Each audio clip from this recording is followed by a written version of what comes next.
మన ప్రభువును రక్షకుడైన యేసుక్రీస్తు నామములో ఈ యొక్క వీడియో వీక్షిస్తున్న మీ అందరికీ ప్రైజ్ ద లార్డ్. ఈరోజు మనము 24th అంటే 24వ లెంట్ డేస్లోకి మనము వచ్చి ఉన్నాం. ఈరోజు కూడా మనము దేవుని యొక్క గుణ లక్షణాన్ని మనము ధ్యానించుకుందాం. సో దేవునికి అనేకమైన గుణ లక్షణాలు ఉన్నాయి. అందులో మరి యొక్క లక్షణము ఏంటి అంటే, దేవుడు మనల్ని శిక్ష నుంచి తప్పించే దేవుడు.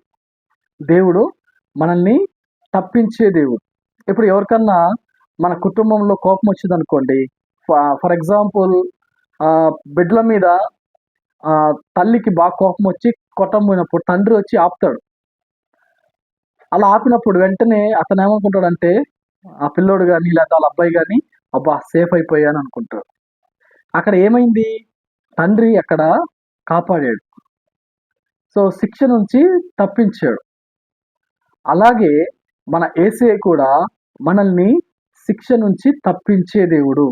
ఈ లోకంలో ఎవ్వరు మనల్ని శిక్ష నుంచి తప్పించలేరు. అది ఎటువంటి శిక్ష అయినా సరే. ఈరోజు నువ్వు ఏ శిక్షలో ఉన్నావో నాకైతే తెలియదు, కానీ మనము ఎటువంటి శిక్షణలో ఉన్నా సరే దేవుడు మనల్ని కరుణించి అందులో నుంచి తప్పించే దేవుడు. చూడండి, ఈ రోజుల్లో అనేక మంది యవనస్తులు అనేకమైన డ్రగ్స్కి బానిసలైపోతున్నారు. సిగరెట్స్కి, త్రాగుడికి, అదేవిధంగా అనేకమైన దుర్వ్యసనాలకి, బ్యాడ్ హ్యాబిట్స్కి అడిక్ట్ అయిపోయి బాగా చెడిపోతున్నారు యవనస్తులు. అదేవిధంగా ఇక్కడ చిన్నపిల్లలు త్వరగా పాడైపోతున్నారు. చిన్నపిల్లలు వాళ్ళ యొక్క సహవాసంలో వాళ్ళు చిన్నప్పుడే అన్ని తెలుసుకోవడానికి ఉత్సాహం చూపిస్తూ ప్రెజెంట్ ఉంటున్న యొక్క టెక్నాలజీలో అన్ని ముందే తెలుసుకుంటూ వాళ్ళు ఏదో ఒక పాపంలో పడిపోతూ ఉన్నారు. అదేవిధంగా కుటుంబంలో ఉన్న వాళ్ళు కూడా ఏదో ఒక గొడవలు వచ్చి విడిపోతూ ఉన్నారు. అదేవిధంగా వృద్ధులుగా ఉన్న వాళ్ళు కూడా వాళ్ళకున్న అనుభవ జ్ఞానం సరిగా లేకపోవడం వల్ల వాళ్ళ బిడ్డల దగ్గర అవమానాలు పొందుతున్నారు. ఈ విధంగా చూస్తే ప్రతి ఒక్క సిచ్యువేషన్లో, ప్రతి విషయంలో మానవుడు శిక్షను పొందుతూనే ఉన్నాడు. అయితే ఎవరు దీన్ని మనల్ని తప్పిస్తాడు అంటే దేవుడే. చిన్నపిల్లలకి దేవుడు తప్పకుండా సహకరిస్తాడు. యవనస్తులకి దేవుడు సహాయం చేస్తాడు. కుటుంబంలో దేవుడు కృప చూపించి సమాధానం ఇస్తాడు. ఆ యొక్క ముసలితనంలో, వృద్ధాప్యంలో ఉన్న వాళ్ళకు కూడా దేవుడు తగిన మంచి సమాధానాన్ని ఇచ్చి విశ్రాంతిని ఇస్తాడు. ఇలా ఎటువంటి వారైనా సరే దేవుడు వాళ్ళు కలిగి ఉన్న శిక్షను బట్టి వాళ్ళని తప్పించే దేవుడు. ఈరోజు ఆ దేవుణ్ణి కలిగి ఉన్నావా నీవు?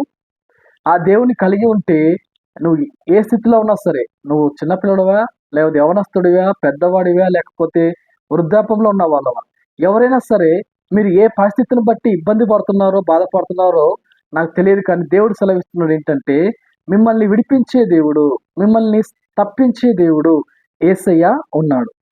మీ హృదయంలోనికి యేసయ్యని స్వీకరించండి. తప్పకుండా దేవుడు మీ ప్రతి ఒక్క పరిస్థితిని మార్చగల సమర్థుడు. కాబట్టి మనం దేవుని దగ్గరికి వద్దాం. ఈ లెంట్ డేస్లో యేసయ్య నువ్వు తప్పించే దేవుడు అంట. శిక్ష నుంచి తప్పించే గుణం నీకుంది. యేసయ్య మమ్మల్ని కూడా తప్పించేసయ్య. అందుకోసమే కదా నీ లోకానికి వచ్చింది.